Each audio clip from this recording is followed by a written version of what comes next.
안녕하세요. 2023년 수능 한국지리 국토인식 변화와 지리정보 단원 수능 특강 강의를 하도록 하겠습니다. 네, 첫 번째 국토인식입니다. 국토인식에서 이제 풍수지리 사상이 있는데요. 이 풍수지리 사상은 산줄기와 물의 흐름으로 명당을 찾자, 좋은 장소를 찾자라는 거고요. 이제 배산임수라는 개념이 등장합니다. 뒤에다가 산을 두고 앞에 물을 둔다라는 거고요. 이제 이 물은 이제 명당수를 얘기합니다. 이제 서울을 예시로 한번 볼까요? 여기 경복궁이 있고 뒤쪽에 북악산, 백악이 있습니다. 그다음에 좌청룡으로 낙산이 있고 우백호로 인왕산이 있습니다. 그다음에 명당수로 청계천이 흐르고 앞에 남산이 막아주고 있습니다. 그래서 그 앞에 물이 있고 사방향으로 산이 둘러싸인 경복궁이 명당 자리가 되는 곳이고요. 이제 배산임수, 풍수지리 사상은 지모 사상 그리고 음양오행설을 기반으로 이 두 가지 개념을 기반으로 이제 개념이 만들어졌습니다. 네, 그리고 고지도에 대해서 볼게요. 오늘 이제 고지도 얘기를 많이 할 건데 이제 보통 조선 전기랑 조선 후기로 나뉩니다. 조선 전기는 왕조 성립된 지 얼마 안 됐을 때 직후의 국가 통치를 목적으로 이제 지도를 만들어요. 이제 여기서 보통 시험에 많이 나오는 건 혼일강리 역대 국도입니다. 그 다음에 조선 후기에는 실학의 영향을 받아서 정상기 동국지도, 김정호의 대동여지도, 그다음에 지구전후도를 이제 시험에서 많이 볼 수 있습니다. 자세한 얘기는 뒤에 가서 더 할게요. 혼일강리 역대 국도입니다. 1402년 조선 국가 주도로 해서 만든 세계지도고요. 우리나라에 현존하는 가장 오래된 세계지도예요. 이제 중국을 가장 중간에 뒀어요. 그래서 중화사상, 중국이 최고라는 인식이 지도에 나타나 있고요. 그다음에 소중화사상이라고 해요. 상대적으로 한반도가 크게 나왔죠. 그래서 상대적으로 큰 한반도, 주체적인 국토인식, 중국 다음이다. 이런 의미를 포함하고 있습니다. 이 지도 같은 경우에는 이제 서쪽에 있는 인도나 아라비아 반도, 그다음에 아프리카와 유럽이 전부 표현되어 있어요. 하지만 아메리카나 오세아니아가 없습니다. 이 부분이 이제 시험에 많이 나오거든요. 그래서 혼일강리 역대국도에는 아메리카와 오세아니아가 나오지 않는다라는 거 알고 계시면 될 것 같습니다.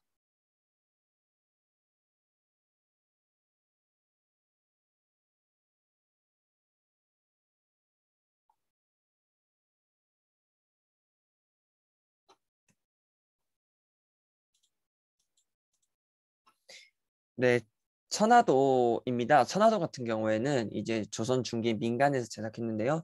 뭐 일단 그거보다 중요한 건 일단 중화사상이죠. 가운데 중국이 있습니다. 그다음에 여기 천화도로 보통 이제 문제가 나오는 건 두 가지 개념인데요. 천원지방 사상하고 도교적 세계관입니다. 이제 천원지방 같은 경우는 하늘은 둥글고 땅은 네모나다 라는 거고요. 이제 여기에는 도교적 세계관이 담겨 있어서 중국을 제외하고 거의 대부분이 상상의 국가와 지명들이 있습니다. 대동여 지도입니다. 대동여 지도 같은 경우는 이제 보통 1번, 2번 문제로 지도를 해석하는 걸로도 나오고요. 그 다음에 이제 대동여 지도랑 동국 지도를 살짝 헷갈리게 꼬아서 문제를 많이 내기 때문에 빨간색으로 했습니다. 김정호가 제작했고요. 목판본으로 제작해서 언제든 지도를 찍어낼 수 있습니다. 대량 생산에 강점이 있고 분첩, 절첩식이라는 개념이 나와요. 그래서 접어서 갖고 다닐 수 있다는 것에서 휴대랑 열람에 편리합니다. 그다음에 법례를 사용해요. 법례를 사용해서 지리 정보를 효과적으로 표현합니다. 이제 도로는 가는 직선. 심리마다 이렇게 방점을 찍습니다. 그래서 대략적인 거리 파악을 할 수 있습니다. 하천 같은 경우는 이렇게 쌍선으로 되어 있는 곳은 이제 수운이 가능하다는 겁니다. 선박이 다닐 수 있다 이거고, 단선으로 되어 있는 거는 선박이 다닐 수 없다라는 걸 의미합니다. 네, 산줄기는 이제 막 굵은 선으로 막 이렇게 표현되어 있어요. 하지만 굵은 선으로 표현되어 있지만 해발 고도가 나타나 있지 않다는 겁니다. 이거 시험에 자주 나옵니다. 다음으로는 뭐 역참과 봉주 표시는 기억해 두시면 편하고요. 이거는 이제 수능 특강에 나와 있으니까 거기서 보시면 될 것 같습니다. 지구전후도랑 동국대 지도를 살짝 볼게요. 지구전후도는 이제 조선 후기의 세계 지도고요. 이 지도의 의미는 이제 중화사상에서 벗어났다라는 것의 의미가 있습니다. 그 다음에 경선과 위선이 있어요. 그 다음에 북해기선과 남해기선이 표현되어 있어서 상당히 현대적이라고 할 수 있습니다. 그리고 혼일강리 역대 국도에는 없던 아메리카와 오세아니아가 표현되어 있습니다. 다음 동국대지도 같은 경우에는 정상기의 동국지도의 기초에서 만들어졌고요. 이제 동국지도가 최초로 축척을 사용했어요. 그래서 이제 헷갈리게 나오는 거는 조심해야 될 것. 대동여 지도가 최초 축척이라고 문제가 나오는데 아닙니다. 최초 축척은 동국지도이기 때문에 요게 이제 수능이나 평가 문제 많이 나옵니다. 최초 축척은 동국지도다. 이거 기억하고 계십시오. 이제 관찬지리지랑 사찬지리지에 대해서 알아볼게요. 관찬지리지 같은 경우에는 이제 국가의 주도적으로 만들어졌다. 관하에서 편찬한 지리지 이런 식으로 생각하시면 됩니다. 중요한 건 백과사전식 서술입니다. 이제 뭐 세종실록 지리지랑 신증동국여지 승남 이런 게 있다라고 생각하시면 되고, 사찬지리지는 조선 후기 실학자들에 의해서 제작된 건데 구구절절 주저리 여기는 이렇고 저기는 저렇다, 여기는 이래서 이렇고 저기는 저래서 저렇다, 이런 느낌이다라는 거 기억해 두시면 됩니다. 그래서 백과사전식 서술이랑 이런 구구절절 주저리 말하는 느낌, 이런 느낌을 기억해 두시면 이제 문제를 해결하기 편합니다. 이제 그리고 이중환의 택리지는 이따가 좀 더 설명드리도록 하겠습니다. 문제를 푸실 때 세종실록 지리지 신증 동국 여지 승남 택리지 도로고 아방강역고 점점점 이런 것들의 특성을 기억한다기보다는 이제 관찬이냐 사찬이냐를 구분할 줄 아셔야 돼요. 그래서 이러한 사료를 기억하는 것보다는 특성을 기억하시는 게 훨씬 더 중요합니다.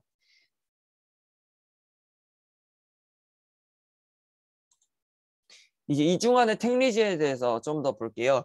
이중환의 택리지 같은 경우는 이제 후기에 만들어졌고요. 팔도총론과 복고총론이 있습니다. 팔도총론은 조선 팔도의 위치, 역사, 지리, 산물을 설명해요. 네, 이건 그냥 그렇게 넘어가시면 돼요. 제일 중요한 건 복고총론입니다. 복고총론 같은 경우는 가거지의 조건을 설명해요. 근데 이제 가거지는 사람이 살만한 곳의 조건입니다. 이제 가거지의 조건이 네 가지가 있어요. 첫 번째는 지리, 풍수지리 사상의 명당을 의미합니다. 지리. 그다음에 제일 중요한 생리. 생리는 비옥한 땅 혹은 물자 경류가 편리한 경제적으로 유리한 특성을 지닌 곳을 말합니다. 그다음에 인심은 이제 인심이 온순하고 순박한 곳이냐, 산수는 산과 물의 조화, 풍류를 즐길 수 있는 곳이냐, 뭐 이런 그런 겁니다. 이제 여러분들이 이제 복거총론과 관련된 문제가 나왔을 때 그 생리와 지리에 대해서만 확실하게 기억하고 계셔도 문제를 해결할 수 있습니다. 네, 그다음에 근대 이후의 국토 인식의 변화에 대해서 볼게요. 우리나라가 해방 이후 산업화 시대에 들어갔을 때 국토를 경제적 관점에서만 봤어요. 그래서 환경 파괴가 많이 심해졌습니다. 그래서 현재는 생태지향적으로 국토 인식을 하고 있고요. 이것은 이제 자연과 인간의 조화를 하자. 그래서 지속 가능한 발전을 추구하고 있습니다. 이 지속 가능한 발전이라는 표현 알고 계시면 좋습니다. 이제 지리 정보의 수집과 활용에 대해서 한번 볼게요. 이제 공간 정보와 속성 정보, 그다음에 뭐 관계 정보가 있는데, 관계는 이제 정보들 간의 너와 나의 관계 이런 느낌이라서 그냥 제가 PPT에서는 제외했고요. 이제 공간 정보는 장소나 현상의 위치, 형태에 대해서 말하는 겁니다. 속성 정보는 이제 장소나 현상의 인문적, 자연적 특성을 말하는 겁니다. 네, 뭐 이제 그냥 그렇다 하고 넘어가시면 됩니다. 자료 수집을 볼게요. 지도나 문헌, 자료를 활용하는 겁니다. 이거를 하고 그다음에 두 번째는 답사를 합니다. 근데 이제 답사를 하기도 하고 이제 요즘 시험에서 나오는 개념이 원격 탐사인데요. 원격 탐사는 인공위성이나 비행기로 하늘에서 이렇게 봅니다. 하늘에서. 그래서 이것의 장점은 접근이 어려운 지역 혹은 넓은 지역 지리 정보를 수집하기 용이하다라는 겁니다. 원격 탐사의 장단점에 대해서 좀 알고 계시면 좋습니다. 장점은 이제 그 사람들이 쉽게 접근하기 어려운 곳에 정보를 수집할 수 있다지만 단점 같은 경우는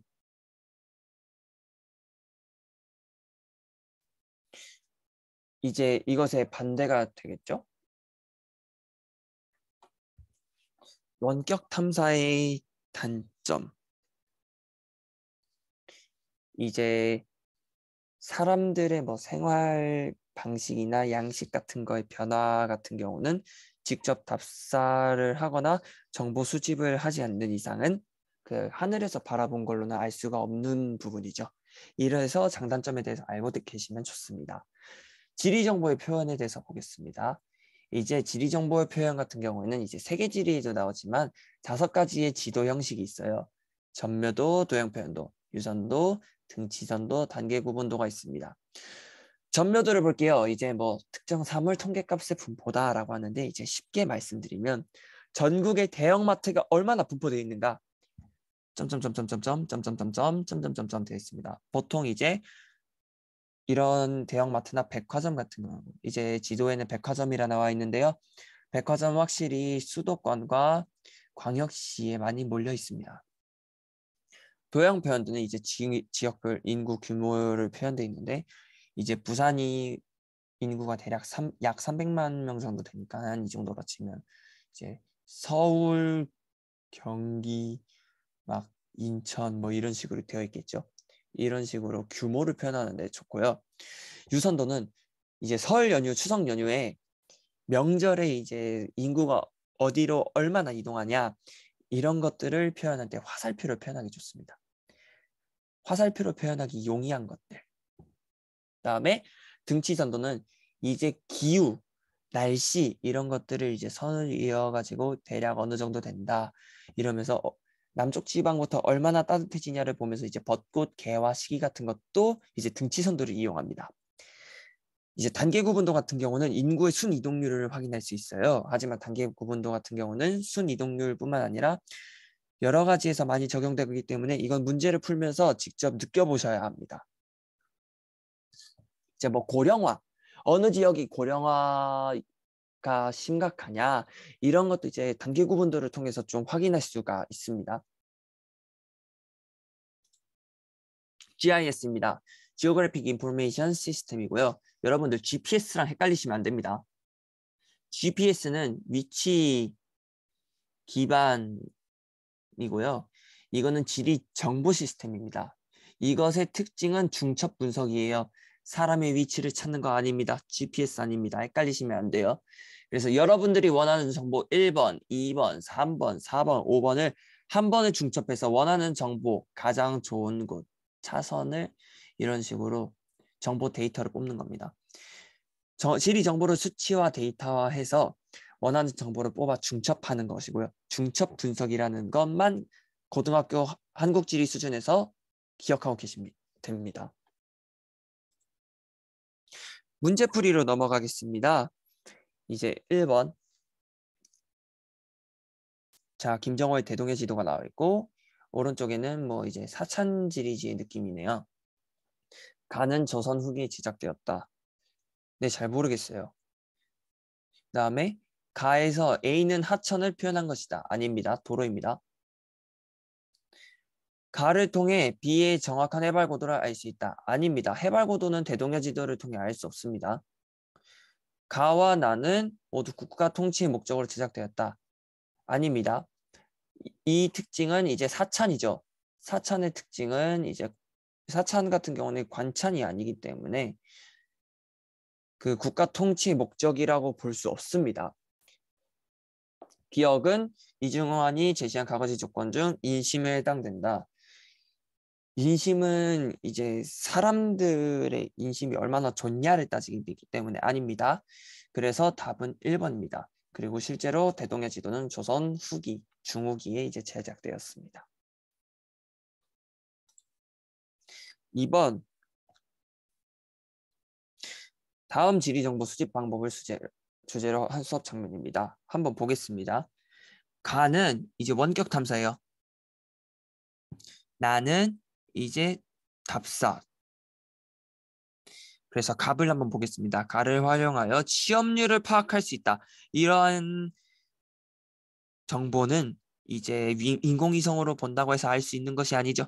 그래서 갑은 틀렸습니다. 갑 지우고요. 나를 활용해서 농산물 유통 정책에 대한 만족도를 조사할 수 있다. 직접 사람들의 의견을 물어보는 것이잖아요. 그래서 을은 맞습니다. 그럼 을이 없는 거 지우고요. 가는 나보다 경기도의 토지 이용 변화 정보를 주기적으로 제공하기 이용이에요. 땅이 어떻게 변화하는지를 하늘에서 계속 정보를 수집할 수 있는 거잖아요. 그래서 이제 병은 원격 탐사에 맞는 내용입니다. 그래서 답은 3번.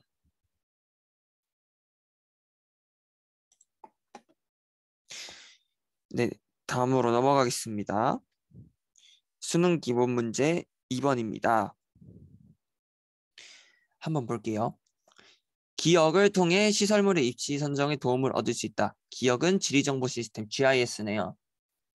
입지 선정에 도움을 줄 수 있다. 맞습니다. 이걸 이제 중첩 분석을 통해서 하는 거죠. 그다음에 니은은 종이 지도보다 지리 정보의 수정이나 보완이 쉽다. 맞습니다. 왜냐하면 데이터화하는 것이기 때문에 데이터를 언제든지 수정할 수 있어요. 디귿 지리 정보의 유형 중 관계 정보에 해당된다. 잘 모르겠습니다. 리을 항공기나 인공위성을 통해 이용한다. 맞습니다. 원격 탐사니까 하늘 위에서 보는 거니까요. 미음은 리얼보다 지리정보 수집에 활용된 시기가 이르다.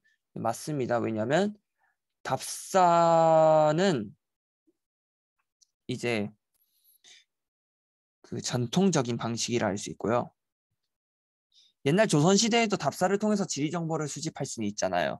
하지만 원격 탐사는 비행기나 인공위성이 이제 현대 들어와서 개발된 것이고 그러다 보니까 이제 시기적으로 따졌을 때 답사가 전통적이다라는 것을 확인할 수 있습니다. 그래서 답은 3번입니다. 공간 정보예요. 관계 정보가 아니라.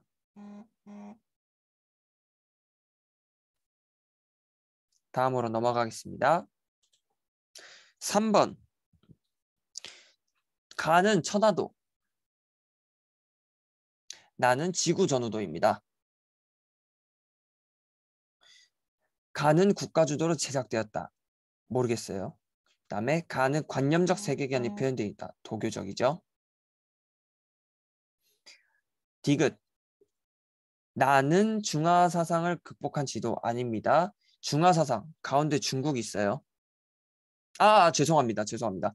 나는 이제 지구 전후도로서 그 중화 사상을 극복한 지도가 맞습니다. 죄송합니다.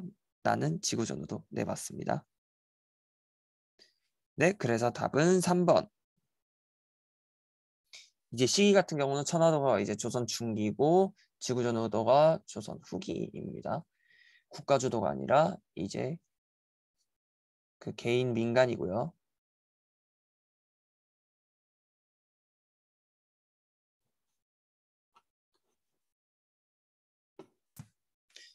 4번입니다.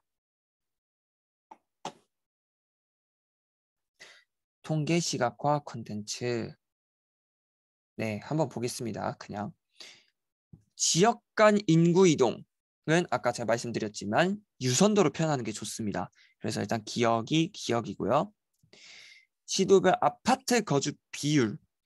이제 비율 같은 걸 표현할 때는 단기 구분도가 좋습니다. 그래서 니은이 티귿입니다. 그래서 보았을 때 정답은 2번. 이제는 분포 같은 거 보기 좋고, 얘 같은 경우는 이제 기후도에서 사용하기가 좋습니다. 자, 이제 수능 실전 문제로 넘어갈게요. 1번 호내강리 역대국도입니다.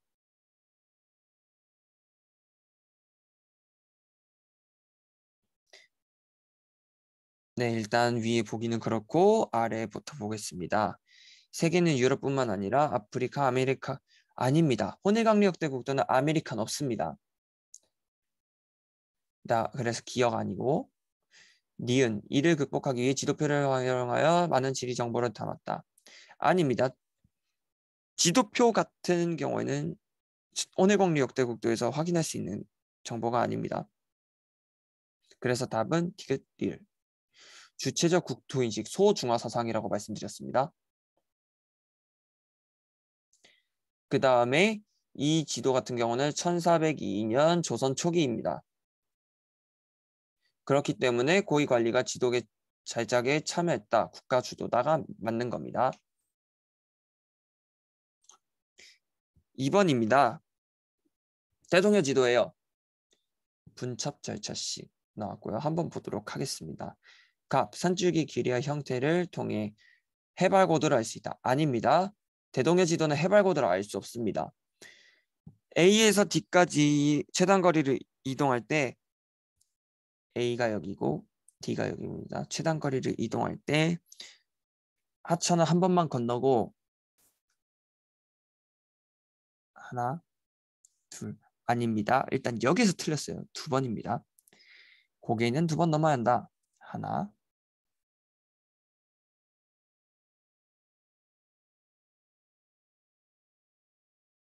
둘, 2번입니다. 그래서 어쨌건 하천에서 틀렸기 때문에 아닙니다. 3번 C에서 선박을 이용하여 1호 갈 수 있다를 보겠습니다. 여기에 있는 선을 보시면 여기는 단선이에요. 단선이기 때문에 선박이 운행할 수 없습니다. 아닙니다. 4번 D에서 C까지 도로상의 거리는 20리 이상입니다. 한번 볼까요? 평점이 하나, 둘, 셋, 대충 4개 정도 되네요. 그럼 40리 이상이란 얘기겠죠? 40리 정도? 그럼 20리 이상이기 때문에 맞습니다. 5번 무를 보시면 이제 A와 C 사이 도로상 중간 지점에는 교통통신기관이 위치합니다. 볼까요? A와 C 사이에 보시면 가운데 창고는 있지만 이제 역참이나 봉수가 없습니다. 그래서 틀렸습니다. 답은 4번.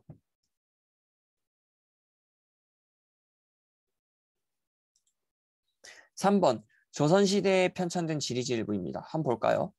첫 번째 위치했고 그쳤다. 둘이 없고 알맞다. 이다 있는데 이룬다. 구구절절 얘기하고 있어요. 사찬입니다. 이건 중요하지 않아요. 다음에 아래 볼까요? 나 같은 경우는 건치 연역, 관원 이런 게 나와 있어요. 관찬입니다.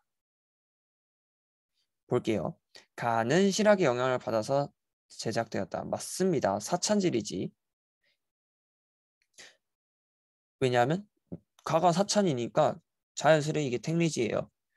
나가 관찬이니까 자연스레 신증동궁국 여지 승람이에요. 그냥 이런 식으로 보시면 됩니다. 나는 국가 통치에 필요한 자료 아닙니다. 네, 맞네요. 나가 관찬이니까 죄송합니다. 신증동국 여지 승람은 조선 초기이기 때문에 맞습니다. 다음에 3번. 나는 가보다 지역에 대한 저자의 견해가 많이 반영되었다. 아닙니다. 저자의 견해는 이제 사천지리지에서 많이 반영되어 있습니다. 4번. 니은의 가거지의 4가지 조건 중 생리와 관련이 깊다.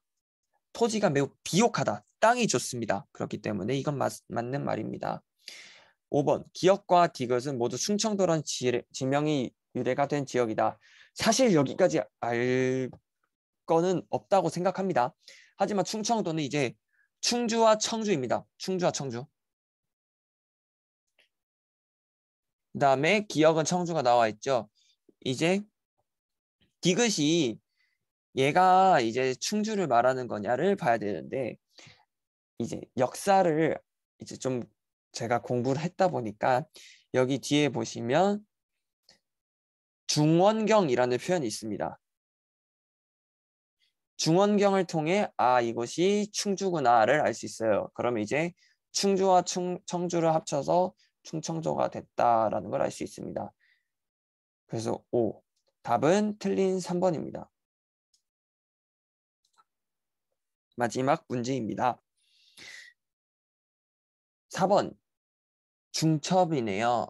중첩이니까 이 문제는 GIS랑 관련된 문제입니다. 보통 이제 평가원과 수능에 한 문제는 꼭 나오더라고요. 그래서 한 번 정도는 이제 할 줄 아셔야 됩니다. 일단 평가 점수 합산 방법을 보시고 그 다음에 후보지가 두 개가 동점이 나왔을 때 단과 관련된 걸 보셔야 돼요. 일단 보겠습니다. 지가평가 점수 곱하기 1이에요. 나머지는 곱하기 1이니까 그대로. 5 곱하기 2는 10, 10, 8, 3이 6, 3이 6. 그 다음에 2이니까 A는 14입니다. B는 15입니다. C는 12입니다. D는 13, 15입니다. E는 14입니다. 그래서 이제 점수가 가장 높은 지역은 B와 D인데 이 중에서 두 개가 있으니까 송전선로와 인접한 지역을 뽑으래요. 송전선은 여기 있지 않습니까? 그러면 가장 송전선로의 인접한 지역은 B가 아니라 D죠. 그래서 답은 4번입니다. 네, 이렇게 그 두 번째 소단어까지 한번 알아봤습니다. 다음번에는 이제 한반도의 형성과 산지 지형에 대해서 볼 건데요. 완벽한 자연지리 파트로 들어갑니다. 지구과학이랑 많이 밀접해 있는 단원이고요. 이 파트가 많이 어려운데요. 그래도 이 파트만 잘 넘기시면 한국지리 있는 절반을 끝내셨다고 생각해도 될 것 같습니다. 오늘 제가 설명이 좀 중간에 버벅이고 많이 미흡한 부분이 있었는데요. 다음번에는 좀 더 고쳐서 오도록 하겠습니다. 그러면 시청해 주셔서 감사합니다. 구독과 좋아요, 알람 설정 부탁드립니다.